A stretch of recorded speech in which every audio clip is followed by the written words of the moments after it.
আসসালামু আলাইকুম ওরহমতুল্লাহি বারাকাতুহু। বিসমিল্লাহির রহমানির রহিম। হযরত আবু হুরায়রা রাদিয়াল্লাহু আনহু বলেন, আমি রাসূলুল্লাহ সাল্লাল্লাহু আলাইহি ওয়াসাল্লামকে এই কথা বলিতে শুনিয়াছি যে, আমার সমস্ত উম্মত ক্ষমাযোগ্য, যাহারা প্রকাশ্যে গুনাহ করিবে তাহারা ব্যতীত।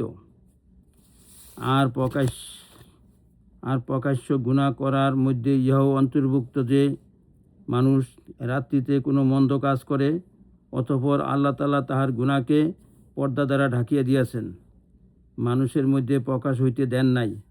আর সে সকালে বলে, হে অমুক, আমি গত রাত্রে অমুক অমুক মন্দ কাজ করিয়াছিলাম, অথচ সে এমন অবস্থায় রাত্রি কাটিয়াছিল যে তার প্রতিপালক তাহাকে পর্দা দ্বারা ঢাকিয়া দিয়াছিলেন।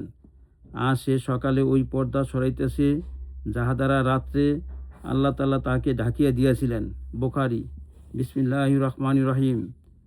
হযরত আবু হুরায়রা রাদিয়াল্লাহু আনহু বর্ণিত আছে যে, রাসূলুল্লাহ সাল্লাল্লাহু আলাইহি ওয়াসাল্লাম বলিয়াছেন, যদি কোনো ব্যক্তি বলে যে লোকেরা ধ্বংস হইয়া গিয়াছে, তবে সেই ব্যক্তি তাহাদের মধ্যে সবচাইতে বেশি ধ্বংসের মধ্যে রহিয়াছে, কেননা এই ব্যক্তি অন্যদেরকে তুচ্ছ মনে করার কারণে অহংকারের গুনাহে লিপ্ত রহিয়াছে। মুসলিম।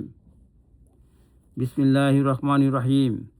হযরত আনাস ইবনে মালিক রাদিয়াল্লাহু আনহু বলেন যে, সাহাবাদের মধ্যে এক ব্যক্তির ইন্তেকাল হইয়া গেল।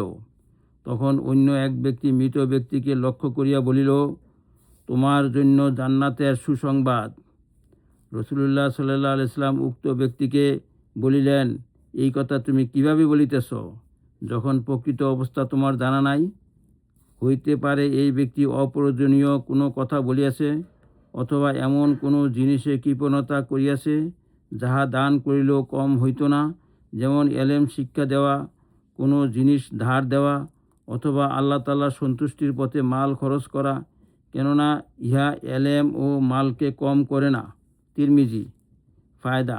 হাদিস শরীফের অর্থ এই যে, কাহারও ব্যাপারে জান্নাতি বলিয়া সিদ্ধান্ত দেওয়ার দুঃসাহস করা চাই না, অবশ্য নেক আমলের কারণে আশা রাখা চাই। হে আল্লাহ, আমাদেরকে আমল করার তৌফিক দান করুন।